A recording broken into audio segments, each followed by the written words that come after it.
Bonjour à tous, c'est Tolo et bienvenue sur ce podcast où on vient déconstruire les sujets de société et souvent l'idéologie dominante, non pas dans le but de troller ou de crier au complot, mais pour éveiller les futurs leaders conscients, disruptifs et impactants qui vont déconstruire le monde d'aujourd'hui et construire le monde de demain.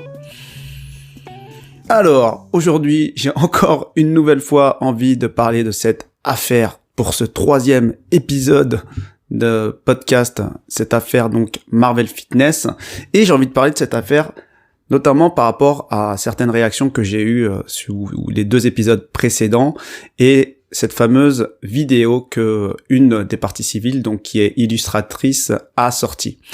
Donc déjà, comme je l'ai dit, c'est une affaire ou je l'ai pas dit, mais c'est quand même une affaire que j'ai suivie depuis le départ, parce que Marvel, moi, il me fait rire, et je suis sensible à son énergie, parce qu'on vient un peu du même endroit à un certain niveau.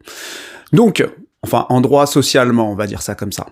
Donc, ce que je veux dire par là, c'est que j'avais déjà, effectivement, embrayé le sujet sur cette idée que les vainqueurs écrivaient l'histoire.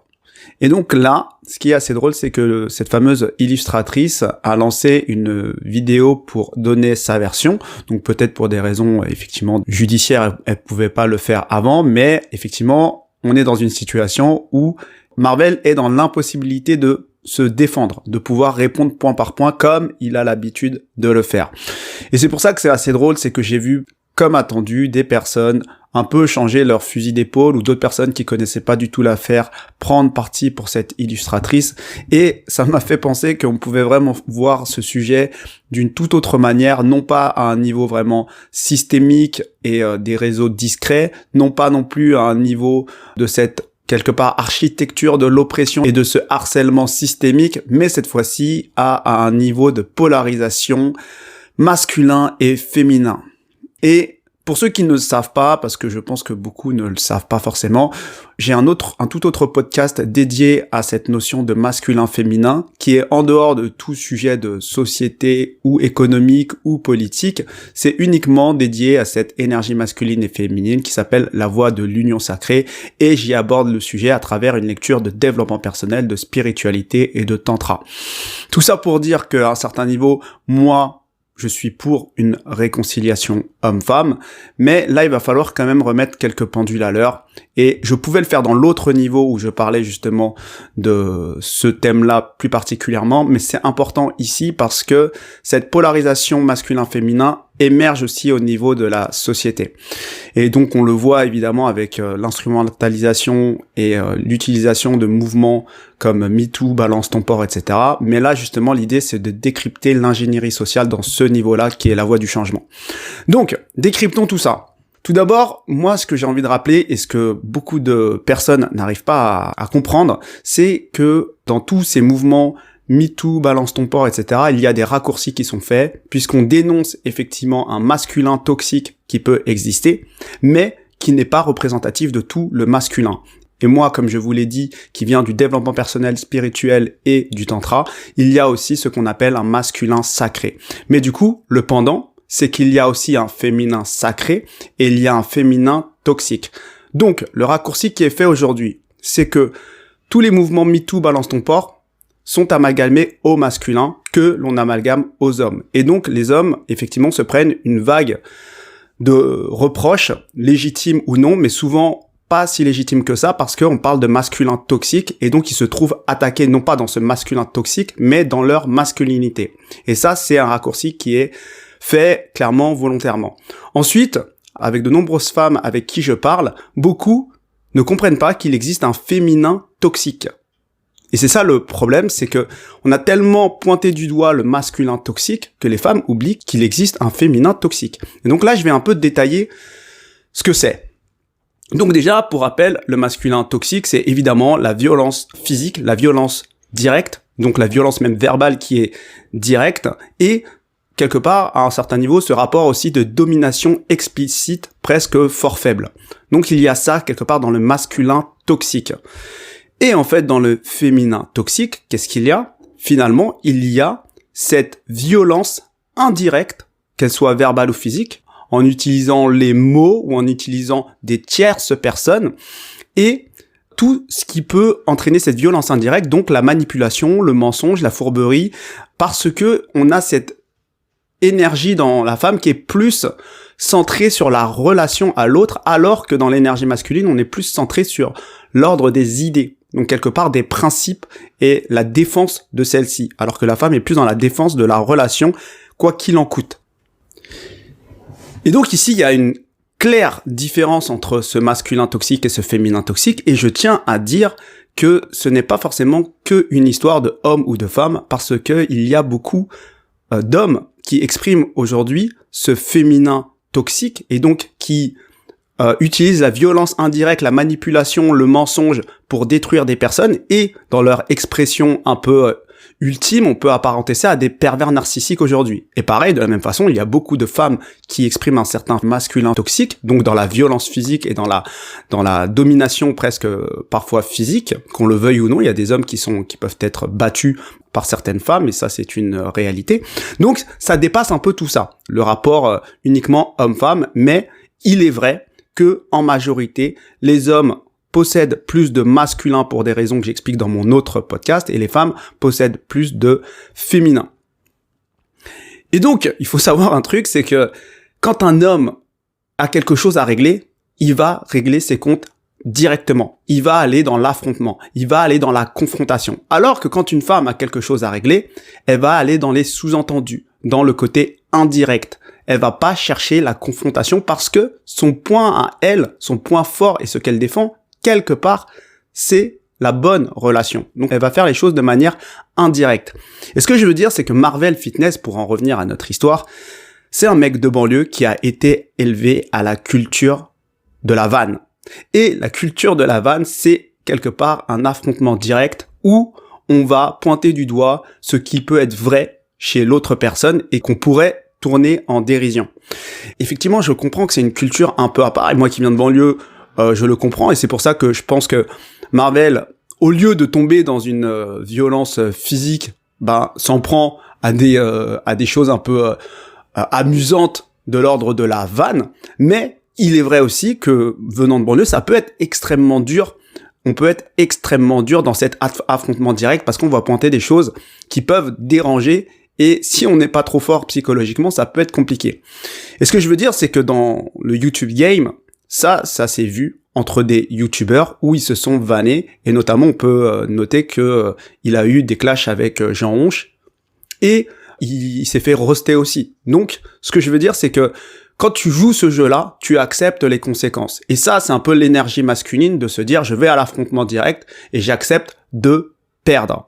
Sauf qu'en face, effectivement, et je peux le comprendre, ce n'est pas la même culture, il y a un peu plus cette culture de avoir des relations par intérêt. Et moi, je vous en parle parce que moi qui viens de culture de banlieue et qui a fait une certaine ascension sociale, ça n'a pas été toujours facile au boulot de comprendre qu'il y avait des gens qui pouvaient être dans la manipulation, le mensonge, les coups de couteau dans le dos pour avoir ce qu'ils veulent.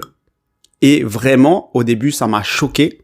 Et moi, j'ai réagi comme un mec de banlieue et j'ai fait le Marvel à un certain niveau. J'ai fait le Marvel, j'ai dit des 4 vérités et moi je rentre pas dans ça, je m'en fous en fait de ce que tu as à me donner dans le matériel. Je vais pas piétiner mes valeurs pour un contrat client ou autre. Donc ce que je veux dire, c'est que là Marvel est face à un nouveau monde que je pense qu'il ne connaît pas et qui est ce monde finalement des relations par intérêt. Laisse-nous faire notre business. Et donc certains dramas qu'on peut voir, ou certains bad buzz qu'on peut voir dans les téléréalités, dans YouTube, c'est des bad buzz quelque part, drama, mais business. C'est ça le truc. Sauf que Marvel, lui, il est pas arrivé en mode drama uniquement business, même s'il se cache pas qu'il veut faire de l'argent avec ça. C'est qu'il vient dire des vérités et il vient défendre certains principes et il ne peut pas supporter que des personnes mentent à ce point-là à leur communauté, parce que pour lui, c'est pas juste. Et c'est ça qu'il dénonce. Et d'ailleurs, c'est son droit de le dénoncer. Et ça n'a pas été bien reçu parce que c'est pas la même culture en face. C'est une culture un peu plus, et là je le dirais, c'est que en banlieue, c'est un peu plus masculin, un peu plus direct avec les avantages et les inconvénients. Les avantages, c'est la défense de principes et d'une certaine authenticité et une virilité intellectuelle et une force d'esprit. De l'autre côté, il y a quelque chose où ok, mais il y a plus les intérêts personnels et de garder des bonnes relations, même de manière hypocrite, pour pouvoir toujours conserver nos privilèges. Et ce que je veux dire, c'est ça qu'elle a pas compris, l'illustratrice, c'est qu'elle a joué cette attitude avec Marvel qui ne vient pas de ce code-là, et Marvel l'a pas du tout bien pris. Elle dit, par exemple, que elle a essayé de faire ami-ami, ou elle a essayé de réconcilier. Oui, mais avec quelle intention derrière? L'intention, c'était que tu avais eu des problèmes, entre guillemets, je sais pas si c'est vrai ou c'est pas vrai, mais en tout cas, toi, ce que dit l'illustratrice, c'est qu'elle a eu des conséquences au niveau professionnel par rapport à certaines vidéos de Marvel, et qu'elle a essayé de s'approcher de Marvel pour calmer le jeu, mais la façon dont elle l'a fait, c'est pas du tout une façon authentique. Parce que ce qu'elle a fait, c'est qu'elle est allée très très loin, elle a essayé de le faire en mode... elle a tout testé. Elle a joué sur plusieurs tableaux, elle a fait des faux témoignages, elle a fait des fausses dick pics, comme je le disais, elle a essayé de faire ami-ami, elle a essayé de faire l'hypocrite, elle a tout essayé. Sauf que faut se mettre dans la peau d'un mec de banlieue qui revendique une certaine masculinité. Nous, on est dans l'authenticité. On est, quitte à tout perdre, on est dans cette authenticité. Et c'est pas du tout le même code que certains. Et donc, on se retrouve forcément, mais c'était évident, et moi-même j'ai eu des clashs à ce niveau-là. Bon, évidemment c'est pas public, mais au niveau professionnel, j'ai eu quelques clashs. Mais forcément, c'est incompris par rapport aux personnes qui est en face. Ils se disent, mais c'est qui ces personnes? C'est des oufs. Bah oui. Parce que eux, ils veulent conserver leurs privilèges, quitte à mentir, quitte à manipuler, quitte à trafiquer, à faire des faux. Et c'est ça un peu la méthode qu'il y a en face. Et c'est ça qui a énervé au plus haut point Marvel, parce qu'il a pas compris que c'était pas du tout les mêmes codes. Et donc, c'est sûr que là, quand on est dans la confrontation directe, ça nous fait monter en énergie masculine et donc en force psychologique, émotionnel, physique, parce qu'on doit porter ce que l'on dit, on doit incarner ce que l'on dit. Mais en face, en fait, il faut comprendre que eux, ils sont dans leur business, ils sont dans leur monde YouTube, et ce qu'ils écrivent comme commentaires ou comme chose, bah pour eux, ça fait partie de leur business. Et certains n'ont pas compris, et donc certains même se sont enflammés et ont commencé à menacer Marvel. Sauf que le problème de l'énergie masculine, c'est que on peut être dans le clash, dans la vanne, mais c'est pour éviter, à un certain niveau, que ça se règle en face-to-face. Et c'est ça la vérité. C'est que certains ont fait les fous derrière certains commentaires, sauf que Marvel, dans son attitude un peu de banlieue et d'une certaine manière, dans sa virilité, bah, a dit, mais assume ce que t'as dit. De toute façon, on va se voir à tel salon, assume, et on va se régler. Et c'est un peu ça, le truc. C'est qu'aujourd'hui, on est arrivé dans le règne du féminin toxique, où on a tellement culpabilisé le masculin que tout le monde a peur de la confrontation et tout le monde bascule finalement dans cette logique de violence indirecte. Mais est-ce qu'un pervers narcissique, il fait pas plus de mal qu'une personne qui va agresser physiquement? Au moins, là, dans l'agression physique, il y a quelque chose de... Limite, j'ai presque envie de dire, il y a quelque chose de visible et c'est signé. Je dis pas que c'est bien, hein. Évidemment, je dis pas que c'est bien. Mais ce que je veux dire, c'est que dans une certaine féminité toxique, il y a quelque chose de subtil, de sournois, et qui peut détruire aussi des personnes. Parce que faire une dick pic, comme elle a fait, et faire des faux, si elle n'avait pas été grillée, ça a atteint l'honneur de cette personne, de Marvel. C'est très très difficile de se faire traiter de harceleur, surtout quand on défend certaines valeurs morales, même si personne n'est parfait évidemment. Mais ce que je veux dire, c'est que là, t'attaques quelque chose de fort. Si t'attaques le harcèlement sur des femmes, si t'attaques le fait de le traiter de violeur ou de pointeur ou autre, c'est des choses qui sont fortes. Pour elle, c'était peut-être rien parce que c'était le jeu de cette agression ping-pong, mais là pour lui c'est pas drôle. Ça c'est du mensonge. Et ça peut être très très violent pour un homme. Et aujourd'hui, on est un peu dans cette ère-là de polariser émotionnellement et de se victimiser pour justement avoir la sympathie du public. Et c'est ce qui se fait d'ailleurs dans notre politique actuelle qui s'est féminisée de manière, pour moi, toxique, parce que ils ne font plus les choses de manière virile, ils ne disent plus les choses, et on passe par des moyens d'une violence indirecte mais immense. Et donc, Ça, c'est vraiment une réflexion qu'on pourrait avoir. Pour moi, là, il y a vraiment cet affrontement, quelque part, de valeurs masculin-féminin. Je comprends les valeurs de Marvel, peut-être parce que c'est plus facile pour moi, parce que je suis un homme, et je pointe du doigt le féminin toxique qu'il y a eu en face, et qui a, quelque part, irrité Marvel, et je le comprends aussi. Après, effectivement, Marvel a fait preuve aussi de masculin toxique, dans la mesure où il a réglé, effectivement, quelques comptes physiquement, même si c'était très gentil à certains salons, donc ça n'a rien à voir avec évidemment la plainte, mais on peut comprendre qu'elle puisse, à un certain niveau, avoir peur parce qu'ils n'ont pas le même gabarit.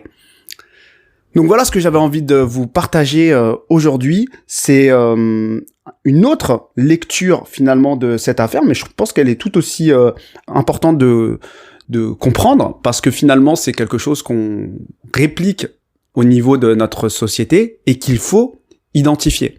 Donc moi, évidemment, je prône le masculin sacré et le féminin sacré.